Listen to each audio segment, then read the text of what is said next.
Hello and welcome to our coverage from the big one. The EWS is finally back at Crankworx Whistler. Brace yourselves, it's time for EWS Whistler.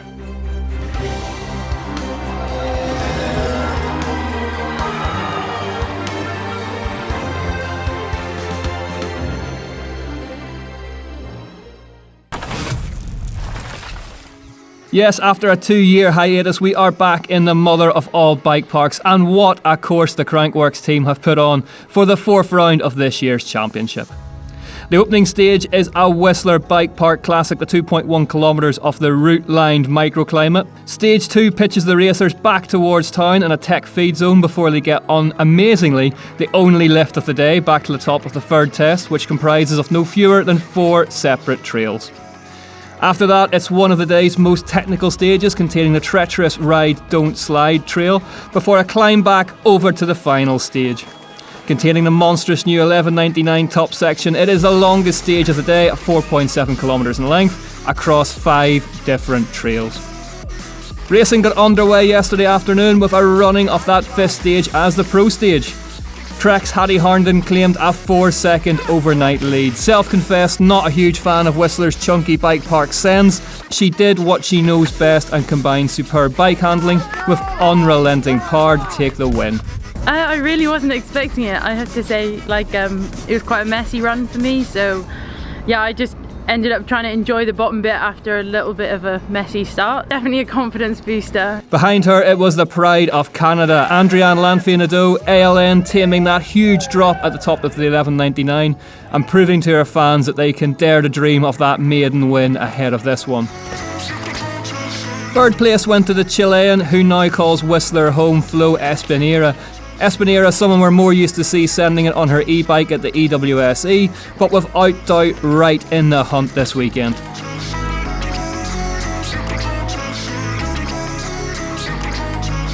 In the pro men's race, Canada Day continued. Jesse Melamed threw himself down the stage to clock an extremely healthy 6-second winning margin. Melamed has won here before and was very definitely in pole position ahead of a big second day.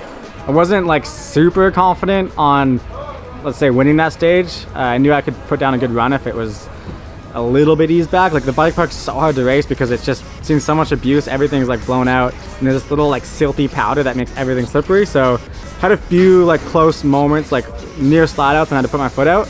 But as far as bike park race stages go, it was as good as I could have hoped for. So stoked to have a good stage to start the weekend, and yeah, looking most forward to tomorrow, so I'm stoked. Second place went to Richie Rude. Richie, the series leader, really has a battle on with Jesse in the overall points chase.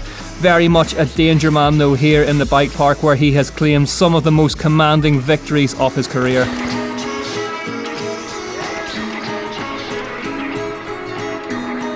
And in third place, the champ and a racer really growing into this season with every stage race, Jack Moyer, on the hunt for his first win of the season, and what a place this would be to deliver it.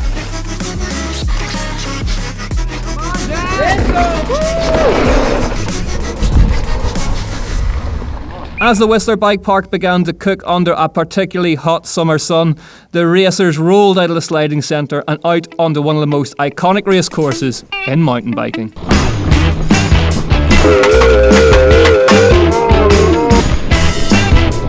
Flo Espinera, racing in her adopted backyard, was up for this one. Released from the weight of an e-bike, the Orbea rider floated through the roots of microclimate and finished third on the stage.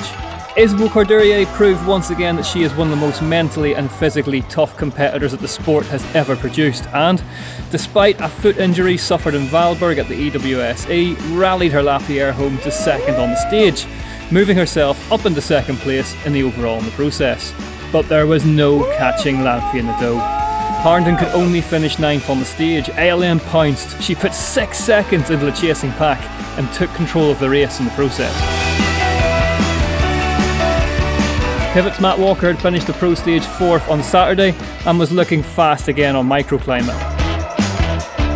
Just ahead of Walker was Jack Moyer, another stage, another third place for the Canyon team captain. Richie Rude knew that there was a long day ahead and a lot of work to be done to keep Melamed within touching distance, but his task was made harder on the first stage of Sunday. His win on microclimate was a chunky 4.6 seconds. It meant that he now had a lead of 10.5 seconds. Flo Espinera was third again on stage 2. Clearly riding in a groove, she was proving to be a difficult proposition to get past on the overall.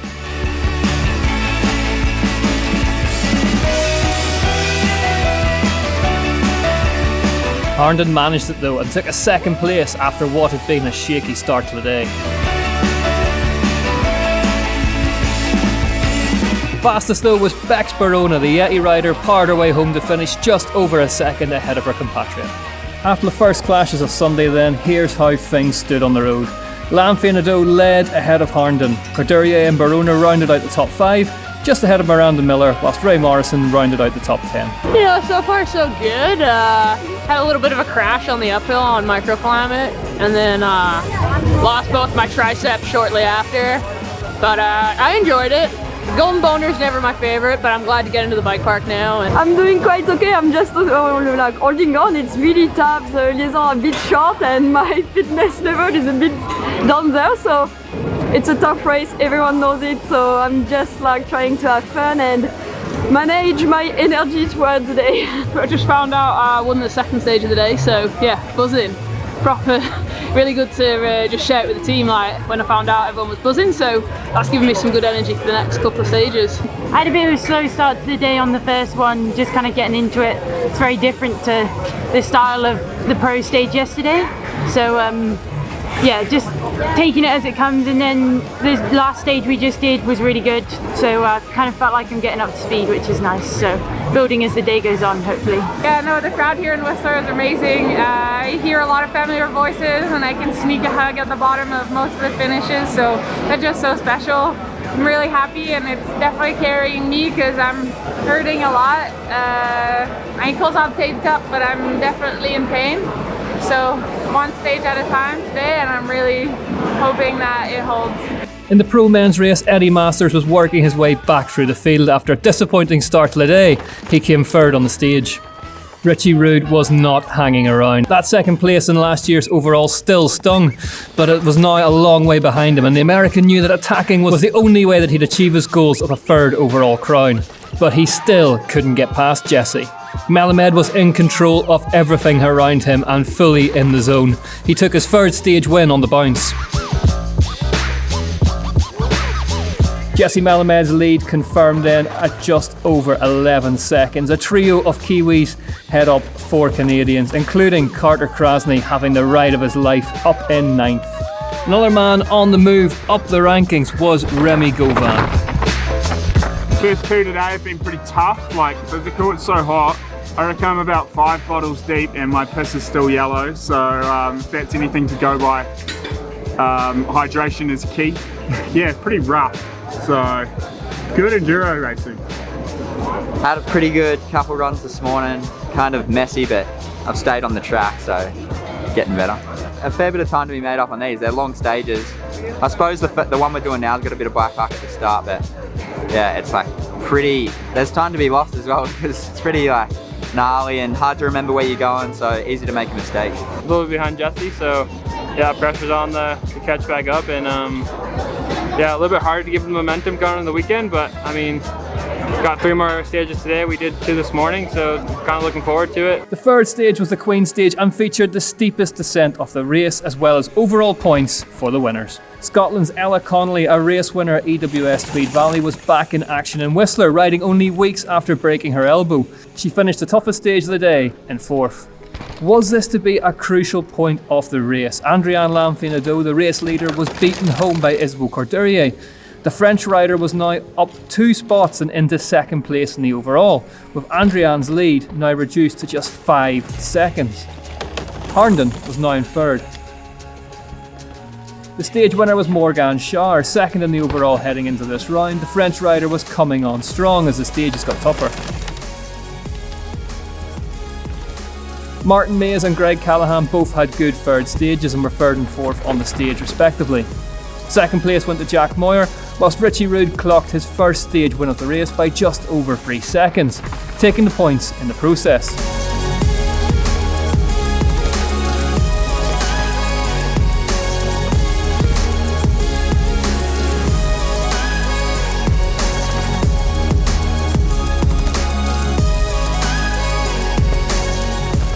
But where was Melamed? The answer was 8 seconds back in 9th, his first stumble of the race. With 2 stages to play for, Richie Rude was now just 3 seconds off the lead. Landed on 3, which was a real bummer, but thanks to the help of everybody, I have a bunch of tire plugs, and I'm actually surprised it held for that stage. So honestly, I just want to ride. I just want to be able to like finish this race. So I was most stoked that I could keep rolling, and yeah, one more stage and I'll make it through. So what had been a close fought battle in the pro women's field got even closer on the penultimate stage. Race leader Adrienne Lamfinado was third behind Ella Connolly, but it was Morgan Schär who took the stage win. Crucially for Lamfinado, Isabelle Courdurier could only manage 8th place.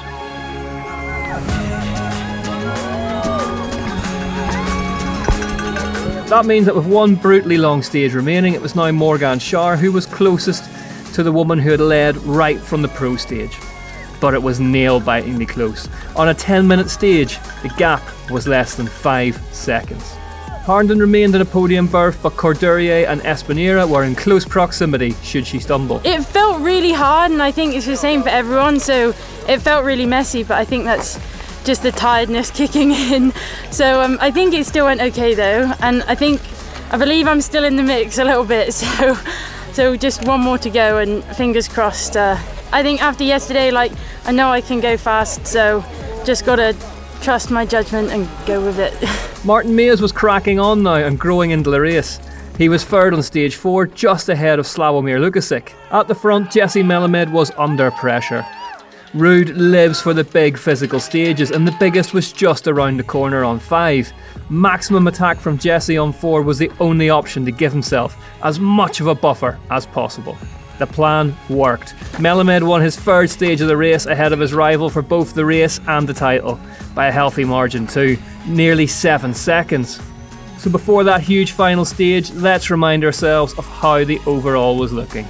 It was, as we've become used to seeing this season, Melamed versus Rude at the front. The gap was good, but after a full day of racing the roughest, toughest stages of the Whistler Bike Park, Melamed had only managed to eke out 4 seconds from the relentless Rude. Moyer looked more secure for a podium spot ahead of Walker. Canada was well represented in the top 10 with Evan Walford Da Vinci just ahead of teammate Greg Callahan in 9th. The 5th and final stage awaited. There were 4.7 kilometres more to race, 600 vertical metres of descending, and there could only be one winner on the top of each podium. EWS Whistler was poised on a knife edge.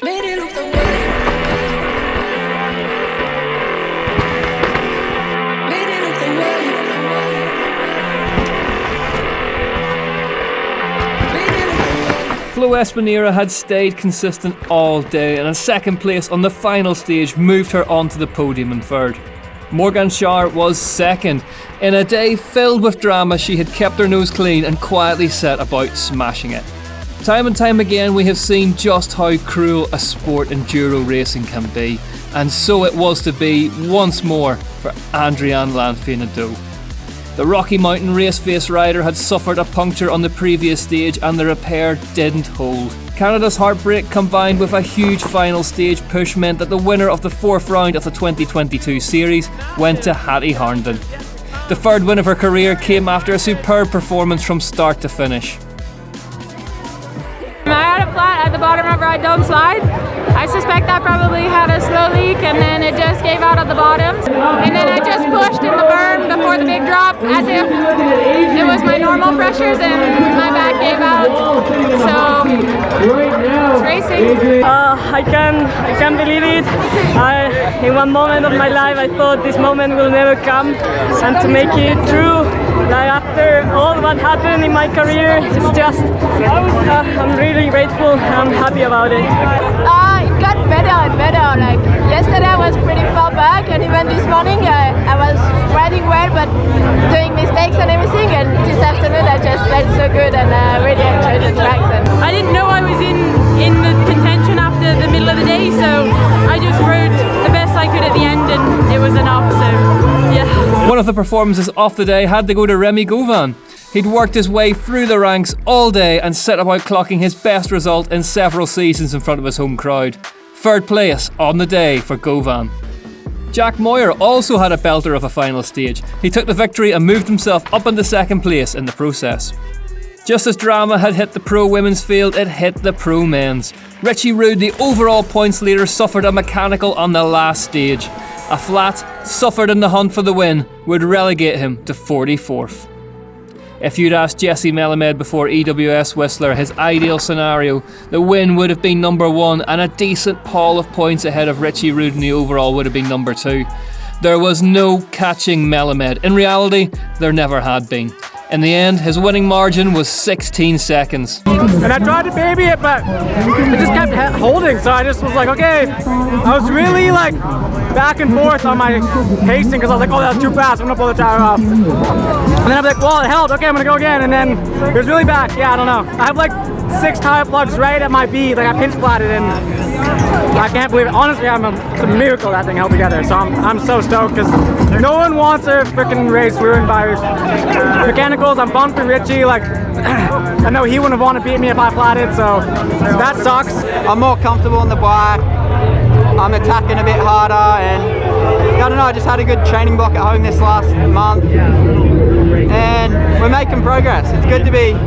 I was a bit off Jesse, I think nearly 20 seconds or something, but it's good to be mixing it up with those boys. And here are those all-important race results. Harnden takes the win. Courdurier finished an extremely commendable 4th on her way back from injury, ahead of a heartbroken Lanfia Nadeau in 5th. Connolly, Morrison and Miller rounded out the top 10. Melamed marches on in the pro men's. Walker, Masters and Lucas refuse to be separated, with 2 very happy Canadians in 8th and 9th in Werner and Menzies. And here are those pro women's points. Isabelle Courdurier, seemingly against all odds, leaves Whistler with the yellow plate. Morgan Schauer remains in 2nd and Harnden is 3rd. The reigning champ Melanie Pujan's maladies continue as she remains down in 8th. Jesse Melamed has the yellow plate. Richie Rude remains 2nd, but the gap is now 295 points. Eddie Masters remains in 3rd after another solid day on the stages. Mays and Lukasic are 4th and 5th, with Rhys Werner flying high in 8th. And in the team's championship then, Pivot Factory Racing still have the lead, but it's looking increasingly slender thanks to that big day at the home office for Rocky Mountain Raceface. And that rounds up our coverage of a thoroughly dramatic return to Crankworx Whistler. The EWS circus is going to decamp overnight and head to the east coast of the USA for back-to-back rounds over the next fortnight. We'll see you next time at EWS Burke. Thanks for watching.